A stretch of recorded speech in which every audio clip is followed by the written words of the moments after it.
오늘 우리가 상고하려고 하는 본문의 말씀은 예수님께서 공생의 초기에 제자들을 부르시는 장면입니다.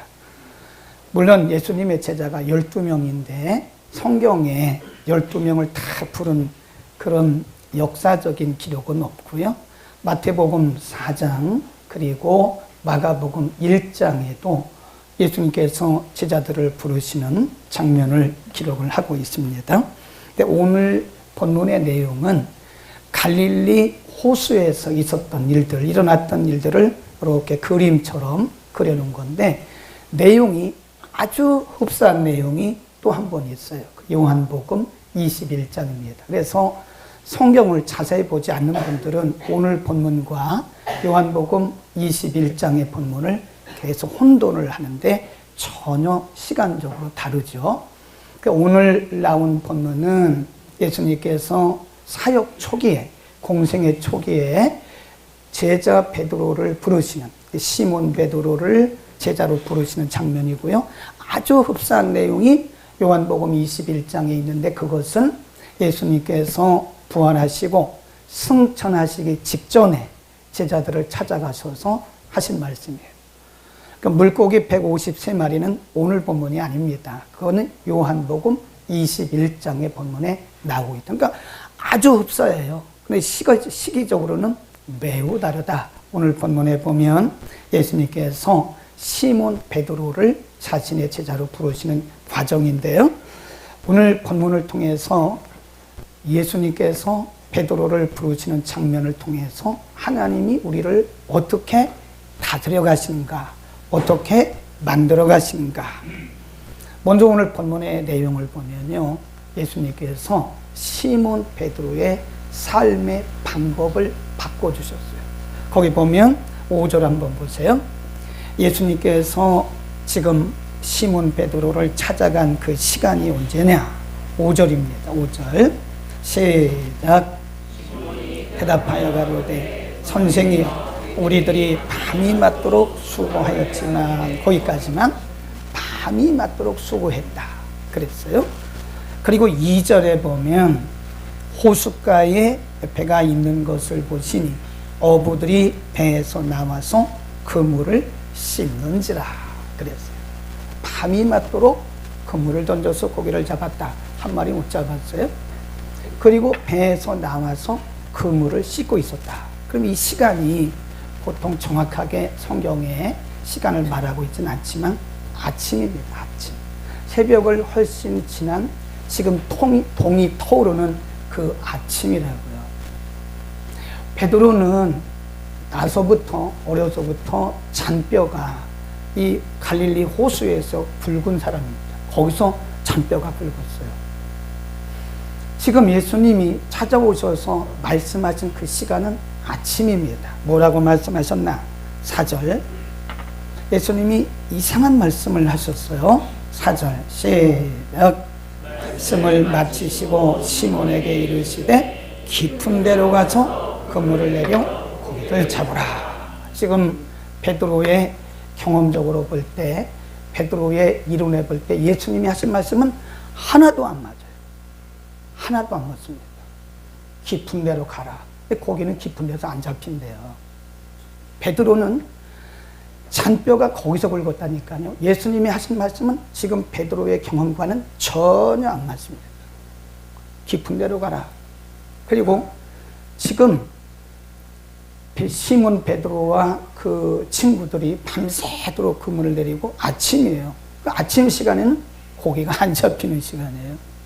깊은 데도 안 잡히는 곳, 아침 시간도 안 잡히는 곳, 그런 곳이다. 예수님은 깊은 데로 가서 그 시간에 고기를 잡으라. 그러니까 베드로의 경험으로 보면 지금 예수님께서 하신 말씀은 하나도 안 와요. 비현실적, 비합리적, 그 다음에 비이론적인 그런 말씀을 하신 거예요. 그런데 예수님께서 하신 말씀대로 했더니 6절로 갑니다. 6절 시작.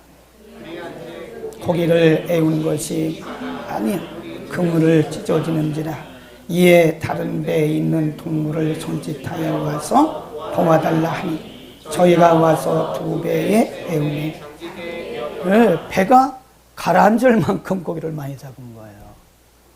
베드로의 경험과는 전혀 안 맞아요. 지금 베드로의 이론과도 전혀 안 맞아요. 그 시간에 고기 잡는 시간이 아닙니다. 그리고 고기는 얕은 물가에 밤에 있는 거지 그 깊은 데 고기가 있는 게 아니거든요. 그런데 지금 베드로가 말하기를 우리가 밤이 맞도록 수고해서 그물을 내렸지만 한 마리 못 잡았습니다. 그러나 당신이 그렇게 말씀하시니까 내가 당신의 말씀을 의지, 이게 중요한 거예요. 내 경험이나 내 생각이나 그동안 내가 가지고 있던 그런 이론이 아니라 당신의 말씀에 의지하여 그물을 내리겠습니다 하고 예수님이 말씀하신 대로 깊은 데로 간 거예요. 전혀 안 맞는 얘기죠. 전혀 안 맞는 얘기입니다. 깊은 데 무슨 고기가 있어요. 그리고 그 아침 시간에 무슨 고기가 있어요. 그러니까 베드로의 경험으로 볼 때는 예수님의 말씀은 하나도 안 맞아요. 지금 비합리적 그리고 비현실적. 아니 평생을 잔뼈가 붉은 어부 전문가인 베드로에게 아니 고기를 잡아보지도 않으신 예수님께서 얼토당토하는 얘기를 했을 때 베드로는 그 말씀을 들었어요. 그리고 그 말씀대로 했더니 어마어마하게 잡혔다. 이걸 뭐라 그러냐. 지금까지 베드로는 자신의 방법으로 살아왔어요. 뭘 의지하고? 경험. 자신의 경험을 의지하고 자신의 방법으로 고기를 잡았고 인생을 그렇게 살아온 거예요. 근데 예수님이 이 사건을 통해서 베드로의 방법, 인생의 방법은 그게 아니다. 이런 것을 가르쳐 주신 거예요. 여러분, 우리가 하나님을 만나잖아요. 여러분이 진짜 살아계신 하나님을 인격적으로 만나면 우리의 삶의 방법이 반드시 바뀝니다. 아멘. 근데 나는 왜 이렇게 안 바뀌어요? 예수님을 인격적으로 아직 제대로 만난 게 아니에요. 예수 그리스도를 인격적으로 진짜로 만나면요, 우리의 삶의 방법이 달라져. 방법. 그래서 우리가 신앙생활이 뭐냐? 신앙생활이라는 것은 내 경험을 내려놓아요. 그때부터 믿음이 자라기 시작하는 거예요. 내 경험. 아, 내가 예전에 이렇게 하니까 잘 되더라. 그거 내려놔야 돼. 내가 예전에 이렇게 이런 지식을 가지고 이런 이론을 하니까 되더라. 이걸 내려놔야 돼요. 이걸 내려놓기 전까지는 사실은 믿음과 우리의 경험이 지금 이렇게 혼합되어 있는 거예요. 혼합돼요. 그래서 어떤 때는 되고 어떤 때는 안 되는 거예요. 이해하시겠죠? 그러니까 우리가 진짜 예수를 믿고 진짜 말씀대로 산다는 것은 뭐부터 내려놓는 거예요? 내 경험부터 던져버려요. 자꾸 던져버려요. 배 밖으로 던져버려요. 자꾸 던져버리면서 그때부터 하나님이 보이기 시작하는 겁니다. 아니, 우리가 아직도 하나님이 안 보여요. 우리가 하나님의 말씀이 다 안 들려요. 하나님의 그 말씀이 내게 진짜 와닿지가 않아요. 그러면 나를 방해하는 것들이 있는데 그게 뭐냐? 나를 오염시킨 게 있어요. 그게 내 경험이에요. 내 경험. 내 지식이에요. 우리가 하나님을 만나게 되면요, 인생의 방법이 바뀝니다. 반드시. 뭘로? 하나님의 방법으로. 그러니까 우리가 지금 이 세상을 살아가면서 우리가 직장 생활을 하든 사역을 하든 사업을 하든 우리 자신을 이렇게 한번 점검해 볼 필요가 있어요. 내가 아직도 내 경험을 하고 있다면 기도는 하지만 사실은 그 하나님의 방법은 아니에요. 그러니까 우리가 보면 많은 경우에 저도 그랬고 여러분도 그랬고 지금도 그러고 있고 그렇다니까요. 기도는 많이 합니다. 근데 이렇게 보면 자기 방식대로 해요.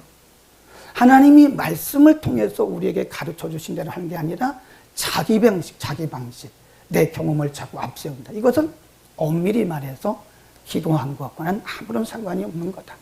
아직도 우리는 베드로가 예수님을 만나서 그의 인생의 방법이 바뀐 것처럼 우리의 인생의 방법이 아직도 내가 중심이 되고 있다 하는 거예요. 그 다음에 베드로에게 그렇게 말씀하셨잖아요. 전혀 안 맞는 얘기라니까요. 네. 깊은 곳에 고기가 안 잡혀요. 그 아침에 고기가 안 잡혀요. 그런데 예수님이 명령하신 대로 했더니 고기가 잡혀가지고요. 이 배가 가라앉을 정도라니까요. 거짓말 아니에요. 성경이 왜 거짓말을 했겠어요. 그리고 나서 베드로가 누가 보이기 시작하냐면 자기가 보이기 시작했어요. 8절 보세요. 8절 시작. 베드로가 이를 보고 예수의 무릎 앞에 엎드려 가로되 주여 나를 떠나소서 나는 죄인입니다. 그 이전까지 베드로는 예수님을 선지자 아니면 유대교 랍비 정도로 알았다고요. 근데 이 사건을 통해서 고기 잡는 이 사건을 통해서 베드로는 이분이 메시아인 것을 발견한 거예요. 그리고 발견하자마자 그분의 무릎 앞에 엎드렸어요. 무릎을 꿇고 그분 앞에 엎드렸어요. 그게 뭐냐? 자기 자신의 연약함이 발견되어진 거예요. 우리가 하나님의 말씀을 진짜 경험하잖아요. 그리고 인격적인 하나님, 전능하신 하나님을 진짜 만나잖아요. 그러면요, 나는 한없이 적어져요. 한없이 적어집니다. 내가 할 수 있는 것은 아무것도 없다. 내가 할 수 있는 것은 아무것도 없다. 하나님의 위대하심이 커지는 거예요. 하나님의 위대하심이 점점 커진다. 그래서 신앙이 성숙하잖아요. 그러면 말이 없어집니다. 신앙이 깊어지면 깊어질수록 말이 없어요. 말수가 적어져요. 제가 학교에서 강의를 해보니까요, 1학년 때 되면요, 학생들 눈이 아주 그냥 초롱초롱합니다. 내가 학교 들어보면 개척을 한다, 개척. 그것도 난 다 정해놨어. 하나님께서 내게 어디로 개척하라고 알려주셨어. 그리고 벌써 이미 개척할 장소까지 다 정해놓고요. 그리고 어떻게 할 거라고 하는 다 정해놨어요. 2학년 되잖아요. 잘 되고 있어요? 나 개척할 거라고. 나는 어느 동네에 할 건데 교회를 이렇게 하고 나는 프로그램을 이렇게 하고 난 이렇게 할 거를 다 합니다. 네? 3학년쯤 되잖아요. 네, 서서 기어 들어가요. 말이 서서히 기어 들어가요. 4학년 되면 아예 없어요. 왜 없냐? 그때 이제 어렸을 때는 신앙이 성숙하지 못했을 때는 내가 보이는 거예요. 내가 강하게 할 수 있다는 거예요. 자신감을 믿음으로 착각을 하는 거예요. 되게 우리는 보면 자신감을 믿음으로 착각하는 경우가 많습니다. 그런데 이제 신앙이 성숙하고 4학년쯤 되면 이게 아니었구나. 이게 내 생각대로 하는 게 아니구나. 내 경험대로 되는 게 아니구나. 그리고 말이 없어요. 말이 없습니다. 그리고 뭐라 그런지 아세요? 주님 알아서 하십시오. 그래요. 주님 알아서 하십시오. 주님 뜻대로 하십시오. 그러니까 뭐 다 그런 건 아닙니다. 다 그런 건 아닌데 우리의 믿음이 비교적 성숙하지 않을 때는요, 내가 이렇게 하고 이렇게 하고 이렇게 하겠다고 하는 계획이 딱 서 있어요. 근데 살아보니까 그 됩니까? 안 됩니까? 안 되잖아요. 우리 다 해봤잖아요. 우리의 생각대로 우리 계획대로 되는 게 없어요. 그러니까 그때부터 이제 점점 자기는 작아지고 자기를 내려놓기 시작하는 거예요. 그러면서 그때부터 진짜 하나님을 의지하게 되고 하나님을 바라보게 되는 거예요. 저는 그렇게 생각을 해요. 하나님의 위대하심을 발견하잖아요. 그리고 하나님의 말씀을 발견하잖아요. 그러면 나는 한없이 작아집니다. 내가 죄인이구나. 하나님 앞에 말도 못해요. 말도 못합니다. 하나님, 나 같은 죄인. 지금 베드로가 그러잖아요.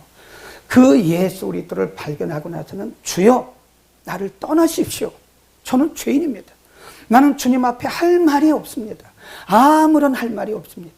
저를 떠나주십시오. 저는 주님 앞에 서는 것도 감당할 수가 없습니다. 라고 얘기하는 거예요. 그러니까 베드로를 좀 부르시면서 인간의 연약함을 발견하도록 하신 거예요. 그러니까 우리가 나의 연약함을 발견하게 되면 하나님을 간절히 찾게 됩니다. 근데 여전히 내가 할 수 있다고, 뭔가를 할 수 있다고 생각하면 하나님을 향한 간절함이 점점 약해져요. 그래서 하나님께서 우리에게 이런 여러 가지 사건들을 보여주시는 것은 너의 약함을 알려는 거예요. 너의 약함. 그러니까 우리가 믿음이 조금 성숙하지 못했을 때는 I can do everything 막 그러잖아요. 나는 모든 것을 할 수 있다. 그런데 상당히 그 위험한 신앙, 그건 내 자신감이고 내 확신이지 그것을 하나님을 만난 사람의 신앙이라고 말하기는 좀 어렵겠다 하는 생각을 가끔 합니다. 가끔 해요. 하나님이 발견되어지는 순간 우리의 죄인됨이 드러나는 거예요. 할 말이 없어요. 하나님을 발견하는 순간 우리는 하나님의 위대함은 점점 커지고 우리는 점점 작아지는 거예요. 그러니까 뭐가 없어지기 시작해요? 말수가 줄어들어요. 말수가 줄어듭니다. 하나님 알아서 하십시오. 하나님 뜻대로 하십시오. 아유, 우리가 전에 보면 기도할 때도 보면요, 막 이것도 주시고 이것도 주시고 이것도 주시고 이것도 주시고 그러잖아요.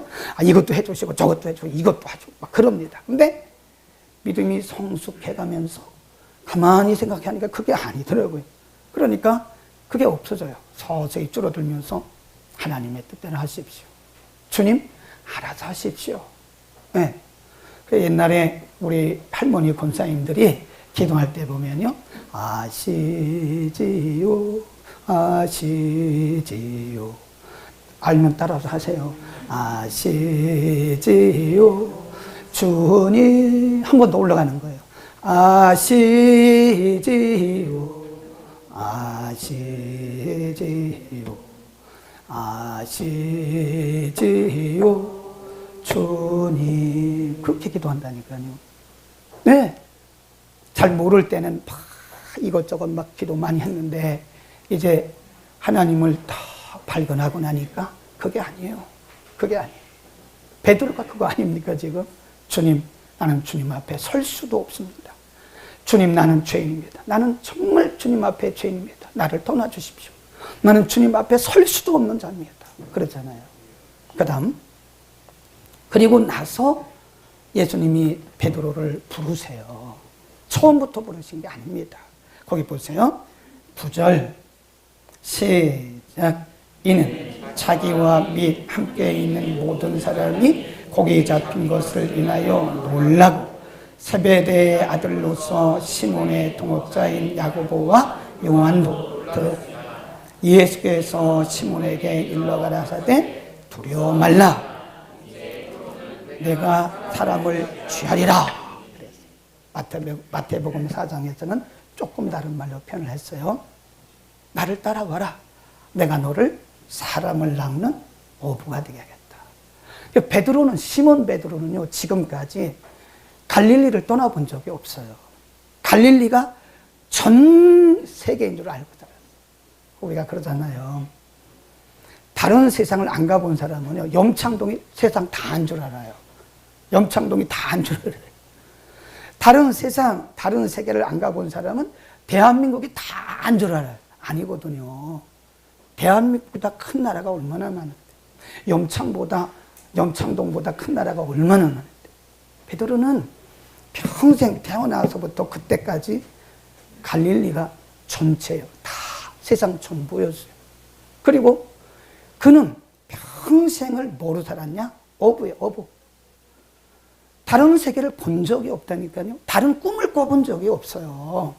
그냥 아침에 일어나면 뭐 할 일 하고 낮에 쉬었다가 저녁에 가서 그물 던져서 고기 잡고 잡히면 좋고 안 잡히면 또 호탕이고 고기 잡힌 거 팔아가지고 하루하루 연명하는 그게 베드로 인생의 전부였습니다. 전부. 그런데 예수님 뭐라 그래요? 이제부터는 내가 사람을 낳을 거야. 예수님이 베드로를 부르시고 베드로의 인생을 바꿔주신 겁니다. 다음에 우리가 예수를 만나면 인생이 바뀌어요. 네? 너 이제는 내가 지금까지는 어부로 살았어. 이 갈릴리에서 고기 잡아가지고 팔아서 그거 먹고 살았는데 이제부터는 너는 사람을 낚는 어부가 될 거야. 영혼을 낚는 어부가 될 거야. 라고 말씀하십니다. 그러니까 지금까지 살아왔던 시몬 베드로의 삶의 방향, 삶의 목적 이런 것들을 예수님이 싹 바꿔주신 겁니다. 아멘. 우리가요 하나님 만나잖아요. 그럼 인생이 바뀝니다. 틀림없이 바뀌어요. 이런 말이 있잖아요. 사람이 사람을 만나면 역사가 일어나고 사람이 하나님을 만나면 기적이 일어난다. 그거 정말 맞는 얘기. 성경에 있는 말은 아닙니다. 근데 사람이 사람을 만나면 역사가 일어나요, 진짜로. 그리고 사람이 하나님을 만나면 기적이 일어나요. 뭐가 기적이냐? 인생의 목표가 바뀌어요. 아멘. 아직도 우리가 이 세상에서 잘 먹고 잘 사고 성공하고 크게 되는 것이 여러분의 인생의 목적이라면 예수님을 다시 만나야 돼요. 우리의 기도의 궁극적인 목적이 이 세상에서 잘 되고 이 세상에서 유명해지고 이 세상에서 사람들에게 인정받는 것이라면 우리는 조금 더 다른 세계를 봐야 돼요. 우리가 가만히 보세요. 하나님을 만난 사람들은 인생의 목적이 다 바뀌었습니다. 하나님을 만난 사람은 인생의 방향이 달라요. 파이널 데스티네이션이 바뀌는 거예요. 목적지가 다르는 거예요. 아멘. 자, 그림 하나 보겠습니다. 좀 크게 보여주세요. 제가 이번에 갔던 곳이 필리핀입니다. 여기 클락이라고, 여기 빰빵가라고 그래요. 빰빵가. 이 주로 말하면 스테이트는 빰빵가 안에 클락. 이곳은요, 미군 공군기지가 있던 곳이기 때문에 거기가 보면 골프장이 많아요. 그리고 높은 건물이 없습니다. 완전히 뉴욕에 온 것 같아요. 뉴욕. 건물도 다 미군들이 살기 좋겠는데 여기에 이제 신학교가 있어가지고 졸업식을 하고요. 저 위에 보면 왜 저렇게 됐지? 아브라. 한 줄로 싹 써 있어야 되는데 아브라. 제가 여러 번 아브라아브라 했잖아요. 아브라가 동네 이름이 아니고 주예요. 주입니다. 저기서부터 클락에서 마침 우리 아는 친구 목사님 아들이 거기 빵 가시나요? 경찰이래요. 그러니까 경찰차를 가지고 왔어요. 굉장히 좋은 차더라고요. 그걸 가지고 고속도로 6시간. 올 때는 7시간을 왔어요. 아휴, 이건 정말 사명이 아니면 못합니다. 가다가, 아휴, 나 괜히 온 거 아니야? 앞으로도 몇 시간? 계속 그 드라이버에게 물어보는 거예요. 얼마나 남았어? 2시간 반. 얼마나 남았어? 2시간. 얼마나 남았어? 1시간 40분. 제가 한 10번은 더 물어봤어요. 너무 지루한 거예요. 아브라에 오후 2시간에 출발했는데 아브라에 밤 8시 반인가 도착을 했어요. 얼마나 고생했겠습니까? 가다 보니까요, 완전 강원도 인제하고 똑같아요. 고성. 우리 아들이 있던 그 동네 넘어가는 거 똑같아요. 이렇게 높아가지고요, 낭 떨어지고 막 그냥 귀가 멍하고 안 들리고 뭐 이런 정도예요. 네. 한 다음, 거기 가서 다음 장. 요 사람을 만났습니다. 이름이 제니퍼. 제니퍼란 말은 이름, 영어 이름 많잖아요. 대부분 제니퍼는 여자예요. 지금 3층에 있는 제니퍼 하나 있어요. 지금 보죠? 제니퍼. 우리 필리핀 자매가 제니퍼입니다. 이 남자는 제니퍼예요. 이 사람이 필리핀에서 굉장히 유명한 대중가요 가수였대요. 보여주더라고요. 머리 이만큼 기르고 막 청바지 입고 이런 거 다 자기가 이런 사람이었다는 거예요. 보여주더라니까요. 그 다음, 네, 이 사람입니다. 이렇게 표시해놨잖아요. 제니퍼. 제 옆에 앉았잖아요. 오른쪽에 제니퍼, 왼쪽에 그 부인이에요. 네, 그 신학교입니다. 이 사람이 세운 신학교. 그 다음, 십자가 보세요. 우리 목요 집회 때 오신 분들은 다 아시는데 좀 몇 메다쯤 될 것 같아요? 한 3m? 얼른 보게 2m? 5m? 맞춰보세요, 한번. 저게 70m입니다. 70m. 네, 멀리서 보면 작은데 제가 가까이 가서 보니까요, 이렇게 큰 나무로 해가지고 70m를 세운 거예요. 네, 옆에 저건 뭐냐? 기도원 입구입니다. 기도원 입구. 필리핀에는 기도원이 없어요. 물론 한국 선교사들이 있는 곳에 저 마닐라 큰 교회 조그만 거 한 2-3개 있어요. 현지인이 세운 기도원은 없습니다. 기도원을 세웠더라니까요. 어마어마하게 커요. 너무 커가지고 물어봤어요. 이게 몇 헥타쯤 되나? 그랬더니 11 헥타스 그러더라고요. 1헥타가요 4,500에서 5,000평입니다. 그러면 5만 평이 넘는 거예요. 근데 물어봤어요. 너무 길게. 이 안에 큰 기도원을 하나 세웠고요. 건물을. 그리고 그 안에 신학교가 있어요. 아브라 신학교. 그레이스 테올로지컬 세미나리. GTS라고 그러더라고요. 물어봤어요. 나이가 몇이요? 44살입니다. 그래요. 우리 한국 나이로 하면 45이에요. 지금 45이면 굉장히 젊잖아요. 근데 그럼 당신의 아버지가 부자요?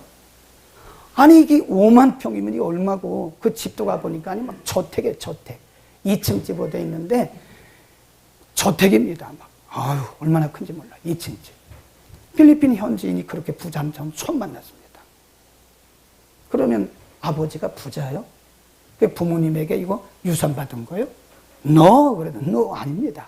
그럼 어떻게 이렇게 큰 땅을 있고 자기 집 이렇게 본인 집 이렇게 저택에 살고 있냐 그랬더니 자기가 대중가요로 이렇게 활동하면서 돈을 엄청나게 벌었대요. 근데 복음을 받은 거예요. 복음. 누군가가 그에게 와서 예수 그리스도를 전달해 줬어요. 예수를 만나고 나니까요. 예수 그리스도를 만나고 나니까 이 사람의 가치관이 바뀌는 거예요. 그분이 저게 아까 둘이 찍은 사진. 그리고 나서 예수 그리스도를 만나고 나니까 아무런 의미가 없는 일을 한 거예요. 그리고 이 땅을 다 드렸어요. 5만 평 되는 거 다 하나님을 바치고 그 저택 2층으로 된 저택도요. 그거 다 드렸어요. 네. 가보니까 그 신학생 한 20, 30명 되는데 그 20, 30명 신학생들을요. 다 사비로 먹여 다. 저는 해외여행을 많이 해봤지만 현지인이 호텔 잡아주는 건 처음이었습니다. 제가 가서 호텔비 내고 제가 사 먹고 그랬지 현지인이 어디 가도 현지인이 호텔비 내준 적이 없어요.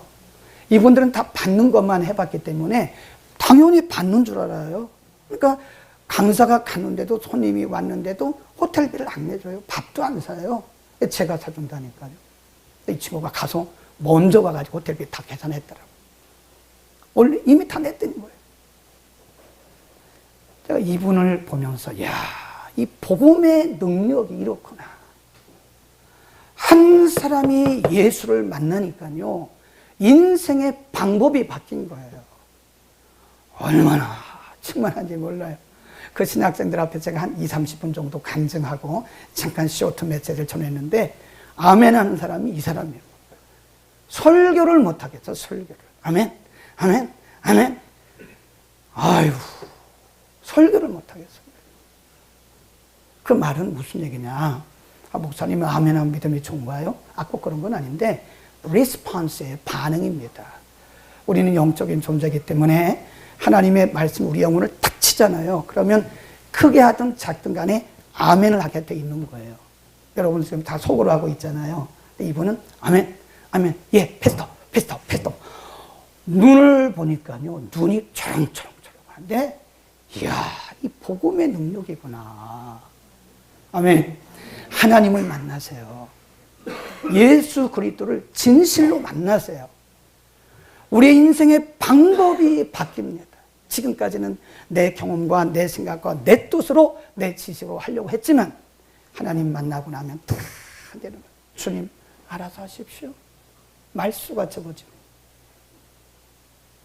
예수님을 인격적으로 만나면 하나님을 만나면 우리의 인생의 목적이 달라집니다. 목적이 달라져요. 그리고 인생의 방향이 바뀌는 거예요. 방향이.